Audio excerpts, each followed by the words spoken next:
Boop. Now, take a look on this flight controller. It's mounted on my upcoming rooster because I'm gonna rebuild this rooster, and I stopped using this rooster because of I keep bending the screws because the arm is moving. So when I drive very hard, the arms tend to move and the screws get bended. And now they have this little spacer in there. I don't know if you guys can see that. There's a little square that you put in the gap, so and the arm is not moving anymore. I'm putting so much pressure and there's no movement on it, so it's gonna take the impact through this arm to the other arm, I'm pretty sure. So I mounted this board here. The reason why I bought this thing when I first saw this is that not the sub-mounted gyro, not that. So what I like about this is that the LiPo pads is on the side, and I run my XT60 on the side of my frame. And when I first saw this, and I'm like, oh damn, hold on, that looks cool. And this pad is located on this side, which is you're gonna place something in front, and you're gonna be placing something in the back, probably the BDX or receiver, and your camera is probably somewhere here. I don't know. I'm gonna have to look on the manual that came with the flight, that came with this bad boy. Okay. So that's the it says large layout reference. Oh man, you ain't gonna pry this flight controller because you already have this huge picture of what the pads is.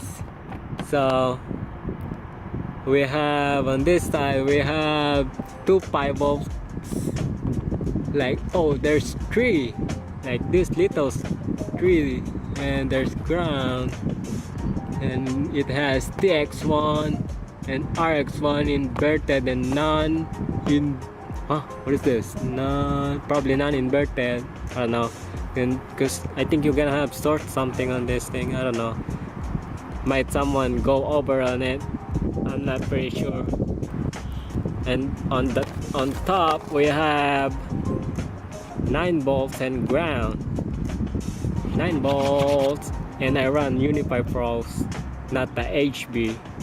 So this camera, the camera is gonna be good for it, and I'm probably gonna use for the BDX. It's gonna be on this part. There's the punch. I have like 3 5-volt rail, 5-volt pads. Okay, so. And then let's take a look on the other boards on my wads. So on this one, yeah, you see that? You see how dirty it is? Like how messy the wire is. I'm running it on top because this one is the first version of Dys F4, which is the poker face, and the gyro is in there, like it's almost on the side. Let me not focus or something. Okay, it's on this side, and this one is right in the middle, and it's soft mounted, so the lesser the noise, the better quad performance you can get. And this one, so hold on, so this one is my Chameleon TI with the Dys F4. Since I've been using that Dys F4, the first version, I haven't had any issue with it, so That's why I'm sticking on it. And I forgot that I ordered this, oh my god, this flight controller from Armaton Quads. It's the CL Racing F4s. Okay, the wind is blowing. So on this one, has the same gyro placement, but it's not so mounted with the little cover and stuff. And this one is right in the middle, so probably gonna be lesser noise going through that because it's soft mounted.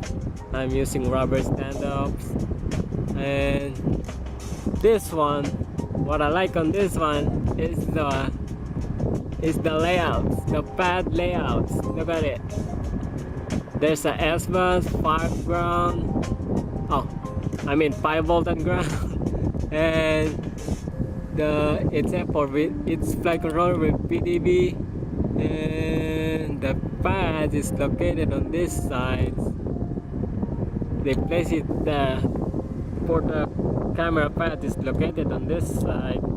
For the PDX is located on this side, which is you're pretty much running the PDX on the back of your frame, of your freestyle frame if you're flying freestyle. Because that's why I'm using this F4 boards with PDB, because you know, it depends on how you set up your quad, on where you run your stuff. So you're gonna have to choose the good flight control that's gonna work with your components on where you place them and stuff. So what I like about on this one, it's the pad layout. I say it twice, oh my god. So, and I didn't solder the nano crossbar on the S-bus pad, and because I don't want some wire running over on the flight controller. So, and I found that there's RX4 and TX4 right on this side. So, and then there's 5 volt and ground in there. So I just had to solder that and use UR4 enable to work my crossfire. And I didn't use the S-bus because that's gonna be the UART one, I'm pretty sure, and you're gonna have to use the TX one, and the TX one is located underneath of this flight controller. And yeah, so what I like on this one is the pad layouts, but not the XT60, because the XT60 is located on this part underneath. So, and I'm running my XT60 plug like this, so same as this F4 Dys F4. I'm running it on this. It's gonna be like this. It's the same, it's pretty much the same, but the CL Racing F4 has the pads underneath of the flight controller. So I'm gonna have to run the XT60 underneath, and this one is gonna be on top of the board pretty much, but it's not touching the board when I plug the battery, so not a big deal. And let's go back with this F4 Riot Control. It's gonna control the Riot Control, you know. It's probably they're telling it's the air mode explosion. When your quad hits something, it freaks out in the air, like it did some 1000 flips or 1000 yaw spin. I don't know.